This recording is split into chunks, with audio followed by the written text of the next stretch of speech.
Aquarians, let's see कि 9 जनवरी 2025 का divine message, goddess guidance, universal message क्या है। आज यूनिवर्स आपसे क्या कहना चाहते हैं, और आई होप कि आप सब ने कल की मेरी डिवाइन सॉल्यूशन की रीडिंग ज़रूर देखी होगी। ये जो रीडिंग्स मैं करती हूँ ये एक डेली एनर्जी चेक इन है। 9 जनवरी को क्या होगा, 9 जनवरी को क्या जानने की ज़रूरत है, और एक शॉर्ट फॉर्म में हम देखते हैं जो काफ़ी लोगों से रिलेट कर भी सकता है और काफ़ी से नहीं भी। लेकिन जो मैंने कल रीडिंग की है पोस्ट, उसमें मैंने 3 प्रॉब्लम एक्वेरियंस की लाइफ में जो चल रही है वो ली, और फिर उनके लिए गाइडेंस जो है वो यूनिवर्स से मांगा, और आगे क्या हो सकता है गाइडेंस को फॉलो करने पे वो भी आपको उस रीडिंग में बताया है। सो अगर आपने नहीं देखी है तो प्लीज़ वो रीडिंग ज़रूर देखिए, वो सच में स्पेसिफिक होती है, वो आपके काम आएगी बहुत ज़्यादा, ऐसा मुझे लगता है, तो वो ज़रूर देखिएगा। और लेट्स सी कि आज 9 जनवरी 2025 के लिए divine message, goddess guidance, universal message क्या है। Please universe, please divine power, please spirit guides, please give me the accurate message which are in our higher goods. Thank you so much.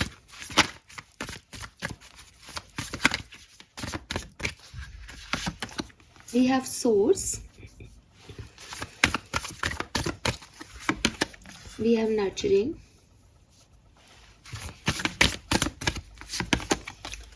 we have attachment and available. Okay.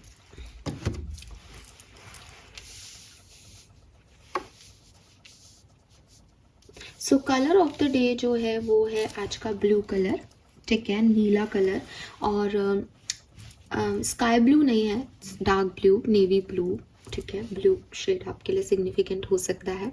आप blue colour का, may be आप में से काफ़ी लोग blue sapphire पहन रहे हैं, नीलम पहन रहे हैं, तो मुझे वो ब्लू शेड वैसा वाला ब्लू कलर चाहिए चाहिए, मतलब वैसा वाला आ रहा है, तो वो सिग्निफिकेंट हो सकता है किसी के लिए कि वो इसलिए भी रिफ्लेक्शन आ रहा है। And yes, blue shade. और अगर हम नंबर की बात करते हैं तो नंबर 4 की ऊर्जा है, नंबर 9 की ही ऊर्जा है, नंबर 11 के साथ 2 की ऊर्जा है, 4, 2 और 9 और नंबर 11। ए अल्फ़ाबेट भी सिग्निफिकेंट हो सकता है किसी के लिए, ए।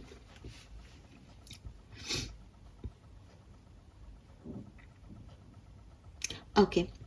पहली चीज़, जो पहला मेन गाइडेंस आपके लिए आ रहा है वो ये कि बहुत ज़्यादा अगर आपने अपनी लाइफ को भागा दौड़ी चला रखी है कि ये भी करना है, वो भी करना है, ऐसा भी करना है, वैसा भी करना है, ये नहीं किया तो ये हो जाएगा, वो रह जाएगा, वो मिस हो जाएगा, तो आपको अपने आप को, अपने शेड्यूल को, अपनी रूटीन को हायर पावर्स को सौंप देना है, और आपको कहना है कि मैं रेस्ट कर रहा हूँ, जो भी ज़रूरी और इम्पॉर्टेंट चीज़ें हैं वो मुझे बताओ, वो मेरे तक पहुँचाओ, मैं उनको कंप्लीट कर दूँगा या कर दूँगी। लेकिन अपने आप को बहुत ज़्यादा हाइपर एक्टिव बना करके, सब कामों में इन्वॉल्व हो करके, सब काम आधे आधे करके, या सब काम को पूरे करने की मशक्क़त में ना लगे, ठीक है। You need balance, balance between practicality और emotions, balance between spirituality and practicality, balance between work और रेस्ट। तो आपको बैलेंस करना है, बेसिकली आपकी नीड है इस समय की बैलेंस।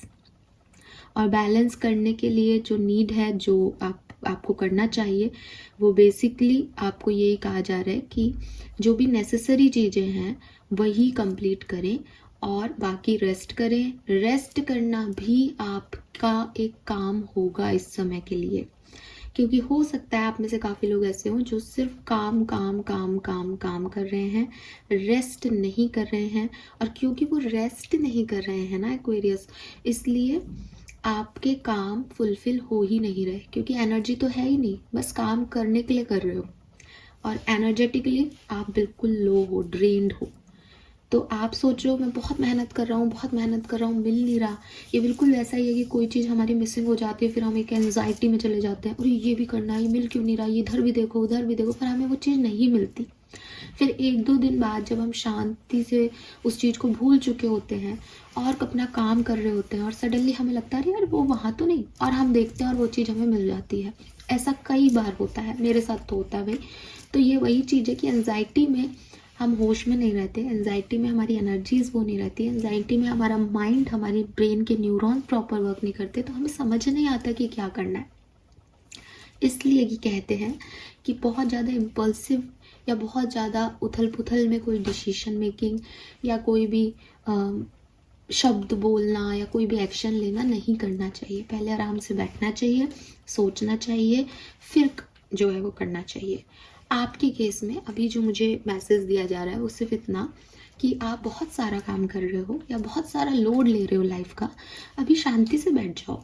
जो चीज़ें ज़रूरी हैं, जो नेसेसिटी हैं, या तो वो आपको वैसे ही दिख जाएंगी कि अरे यार ये नहीं किया तो बिल्कुल ही परिवार जो है वो ऐसे हो जाएगा, या वो नॉक ही कर देगा ना कि यूनिवर्स पे छोड़ दो कि बताओ ना यार क्या करूँ इसमें।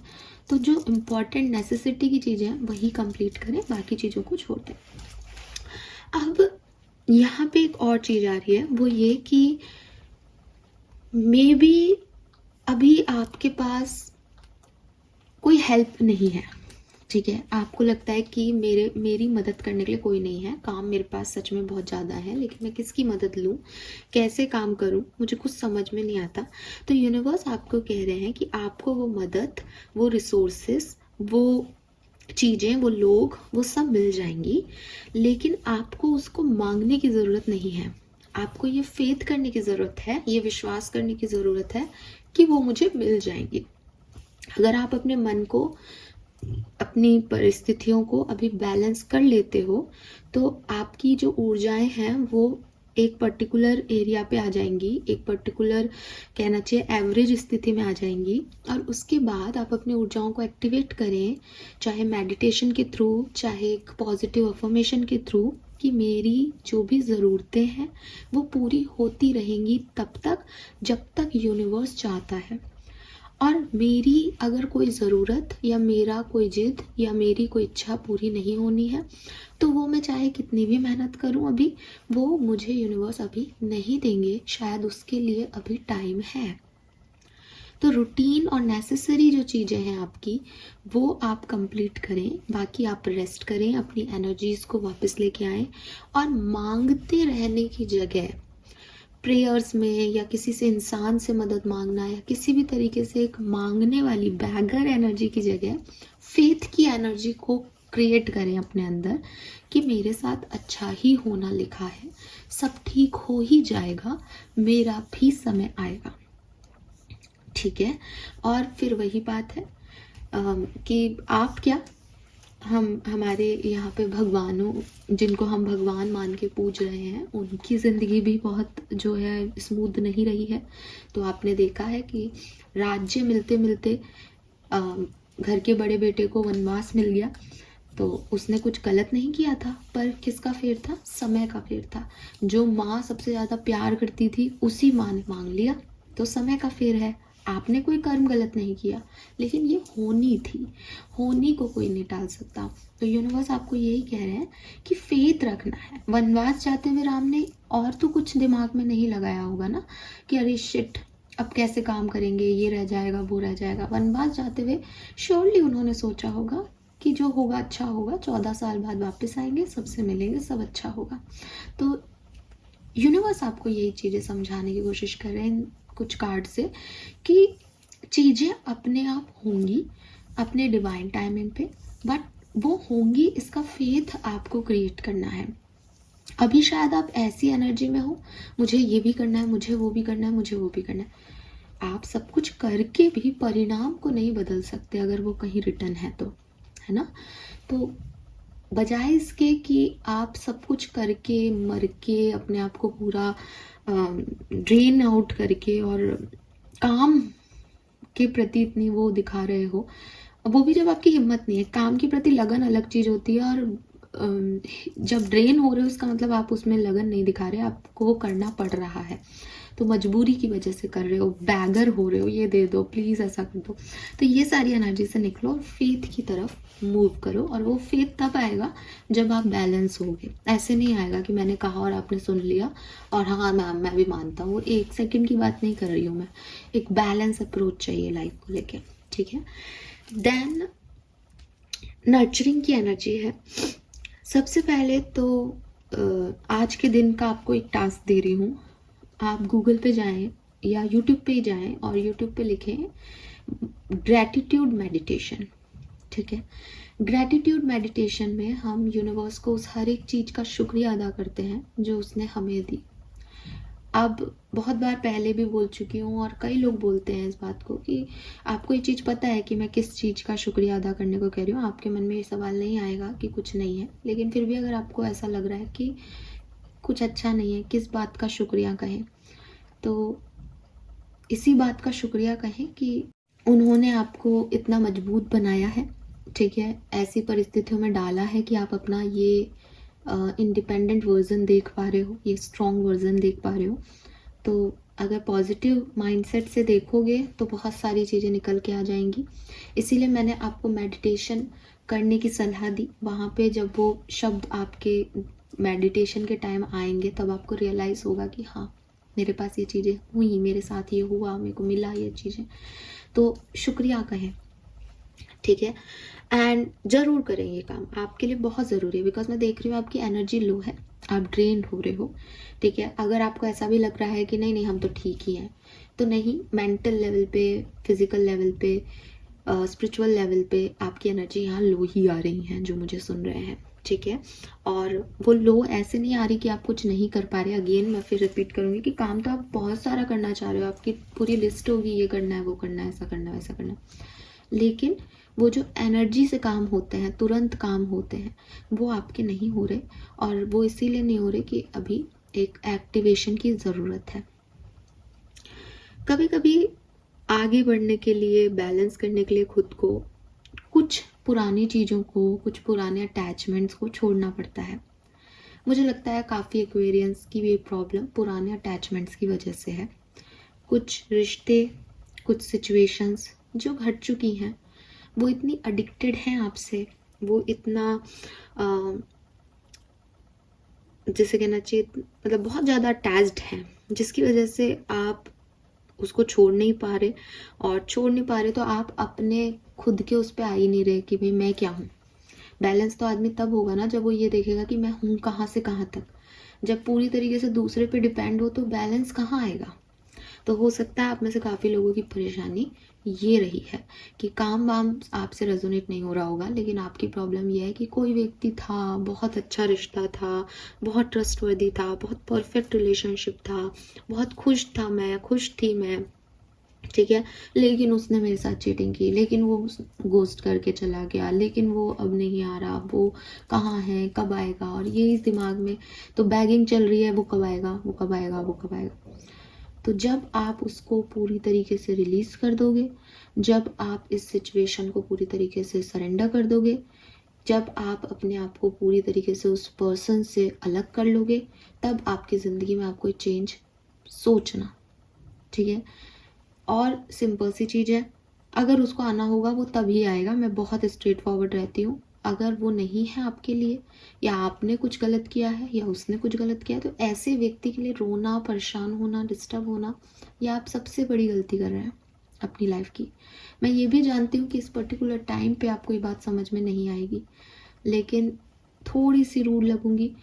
लाइफ अगर किसी गलत इंसान के साथ हो तो ये फेज़ नहीं आता, और ये फेज़ आया है, इट मीन्स कि आप किसी बहुत परफेक्ट पर्सन के साथ थे ही नहीं कभी, ठीक है। क्योंकि परफेक्ट लोग जो होते हैं वो इम्परफेक्ट रिश्ते नहीं बनाते। और अगर आपने कुछ गलती की है जिसकी वजह से वो नहीं आ रहा, तो फिर आपको शर्मिंदगी होनी चाहिए और आपका पश्चाताप होना चाहिए, आपकी ये सज़ा होनी चाहिए। आप इसको सज़ा की तरह एक्सेप्ट करें कि मेरे से गलती हुई है और मैं इसका प्रायश्चित करूँगी या करूँगा, दैट्स इट, ठीक है। तो किसी भी लेवल पे किसी को बैक करके अपनी लाइफ में लाने की ज़रूरत नहीं पड़ती है, अगर आप एक हेल्दी कनेक्शन में होते हो तो। जहाँ कोई ना कोई प्रॉब्लम है वहीं कोई इस तरह के इश्यूज आते हैं, तो इस चीज़ को एक्सेप्टेंस दो ठीक है। दूसरी चीज़, मैं ये नहीं कह रही कि लड़ाइयाँ नहीं होती या यूनियन नहीं होते, होते हैं, ट्विन फ्लेम जर्नीज ऐसी होती हैं, बिल्कुल होते हैं, लेकिन हमें पता होता है कि हम कहाँ हैं। इसीलिए हमेशा एक एक्सेप्टेंस की एनर्जी अंदर रखनी चाहिए।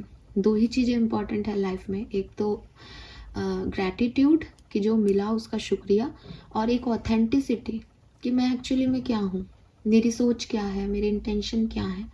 तो बहुत सारे लोग हैं जो झूठी दुनिया में जीते हैं, अपने आप के लिए एक झूठ क्रिएट करके रखते हैं। वो दूसरों से तो झूठ बाद में बोलेंगे, वो खुद ही एक झूठ में जी रहे होते हैं। तो आपको वो नहीं बनना है, ठीक है। ये गाइडेंस मैं अपनी तरफ से दे रही हूँ। यहाँ पे जो गाइडेंस है वो यही है कि अपने अटैचमेंट्स को रिलीज करो। Fine. Then we have available.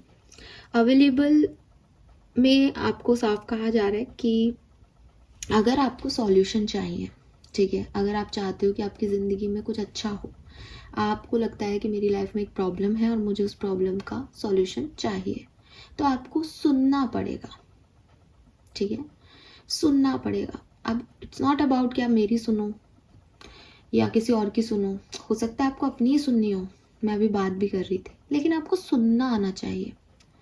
उन लोगों को सॉल्यूशन कैसे मिलेंगे जो सिर्फ बोलते रहते हैं, ठीक है। तो फिर से मैं वहीं जाऊंगी, खाली बैठो, अकेले बैठो, बैलेंस करो अपनी एनर्जीज को कि क्या इंपॉर्टेंट है, क्यों भाग रहे हो, क्या चाहिए लाइफ से, कितना कर सकते हो, किस चीज़ में मज़ा नहीं आ रहा, क्यों इतना बर्डन आ रहा है लाइफ पे, क्या चीज़ अच्छी नहीं लग रही, ढूंढो उसको। मेडिटेशन करो, मेडिटेशन करोगे तो अपने आप समझ में आएगा कि किन किन चीज़ों के लिए ग्रैटिट्यूड शो कर सकते हो, यानी वो चीज़ें इंपॉर्टेंट रही, वैसी ही चीज़ों की तरफ आप अपनी एनर्जी देनी है, ठीक है। जो भी बर्डन लेके चल रहे हो, अगर वो अटैचमेंट से रिलेटेड है, एडिक्शन है, ऑब्सेशन है किसी पर्सन को लेके, किसी रिश्ते को लेकर के, तो उसे रिलीज करो, ठीक है। अगर वो सही है तो वो आएगा, अगर वो सही नहीं था तो अच्छा है चला गया, राइट। एंड ओपन रहो, ओपन रहो नई पॉसिबिलिटीज़ के लिए, ओपन रहो कि आपको लोग सॉल्यूशन दे सकें। अपने आप को इतना रेस्ट्रिक्ट मत करो, इतना रिजिड मत करो कि लोग आपकी मदद करना ही नहीं चाहें, उन्हें लगे कि अरे यार इसकी क्या मदद करना, ये मदद लेगी तो सही नहीं, इसको चाहिए तो सही नहीं, अपने आप को ज़्यादा ही समझेगा, ये यही सुनना तो चाहता नहीं है सच, ऐसे एनर्जी में मत आओ, ठीक है। राम ने बंदरों वानरों की भी सुनी, है ना, राम ने पूरे वनवासियों की सबकी सुनी, राम ने सीता जी के लिए धोबी की भी सुनी, क्योंकि समझदार आदमी वही है जो विवेकपूर्ण निर्णय लेता है और सबकी सुन सकता है, सुनने की हिम्मत रखता है, ठीक है। कान बंद कर लेने से आवाज़ें ख़त्म नहीं होती, कान बंद कर लेने से सच्चाई नहीं बदलती, इसलिए सुनो, रिएक्ट मत करो, वो आपके हाथ में है, पर समझो, सुनो, क्या पता कोई सही बात आ जाए, है ना। तो ये चीज़ आपको यहाँ पे कही जा रही है एक्वेरियस। लेट्स सी कि आज का कर्मा कार्ड आपके लिए क्या है। Alright, oh, help is on the way. तो आई टोल्ड यू, इस कार्ड से मैंने आपको यही कहा था कि मदद आ जाएगी, आप बस फेथ रखो। एंड ओम कृष्णाय नमः का जाप भी आप लोग कर सकते हो। तो ये बहुत बहुत सिंपल, बहुत जैसे कहना चाहिए ना, एक स्ट्रेट फॉरवर्ड रीडिंग थी, जो मैसेज थे वैसा ही गाइडेंस आ गया, तो बिल्कुल एक ही फ्लो में जा रहा है रीडिंग का पूरा एनर्जी। आपको बेसिकली आपकी एनर्जी ड्रेन है, अगर मंत्रा भी यहाँ पे आया है तो वो मंत्र भी आपको एक्टिवेट, आपकी एनर्जी को एक्टिवेट करने का ही सिंबल है, साइन है कि आपको कहीं ना कहीं अपनी एनर्जी को एक्टिवेट करना चाहिए। अगर आप हिंदू धर्म के नहीं हैं, ये मंत्र नहीं बोल सकते, तो मैं आपको फिर कहूँगी आप मेडिटेशन करें, आप अपनी भगवान का ध्यान करें, लेकिन आपकी एनर्जीज अभी अलाइनमेंट में नहीं आ रही, उनको अलाइनमेंट में आपको लेके आना पड़ेगा। और जब आप वो लेके आओगे तो आपका फेथ सिस्टम इतना पावरफुल हो जाएगा कि अपने आप उन अपॉर्चुनिटीज़ को अट्रैक्ट कर लोगे। और जब फेथ होगा, अपॉर्चुनिटीज़ आएंगी, तो आप अवेलेबल भी रहोगे उनके लिए कि हाँ it is the right time, अब मुझे ये चीज़ ले लेनी चाहिए। अदरवाइज अभी आप क्या कर रहे हो, परेशान हो रहे हो, डिस्टर्ब हो रहे हो, चार चीज़ें हाथ में लेते हो, समझ में आ नहीं रहा कौन क्या है, किसी अटैचमेंट में फंसे हुए हो, ये कब होगा वो कब होगा, और खुद से भी दूरी है, दूसरों से भी दूरी है, एक वॉल बना रखी है, ये इतनी लिमिटेशन में होगा, ये नहीं करना, वो नहीं करना, ऐसे मैं नहीं करूँगा। तो बहुत सारा एक एनर्जी ड्रेन है यहाँ पे, एकदम लो एनर्जी में आदमी बस ऐसे भटक रहा हो जैसे। तो इससे निकलो, fine, this is all for you. Thank you so much मुझे सुनने के लिए। Bye bye.